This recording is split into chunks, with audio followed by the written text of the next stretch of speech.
आज क्या हो गया देख लो गाइस। आज तो हमने मोटर चालू की तो देखा कि हमने कि आज हमारे बोरवेल में नया पानी आ गया है। देखो देखो एक बार आपको मैं दिखाता हूँ, देख लो। ये नया नया पानी आ गया है अंदर। पानी उधर आ रहा है नया। માં મેલડીની કૃપાથી અમારા કૂવામાં નવું ઝરણું એવું થઈ ગયું છે। તો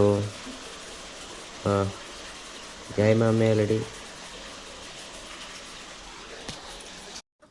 आज क्या हो गया देख लो गाइस।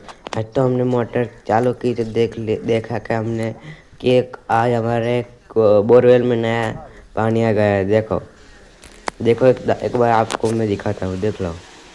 ये नया नया पानी आ गया है अंदर। पानी उधर आ रहा है नया। માં મેલડીની કૃપાથી અમારા કૂવામાં નવું ઝરણું એવું થઈ ગયું છે। તો જય માં મેલડી।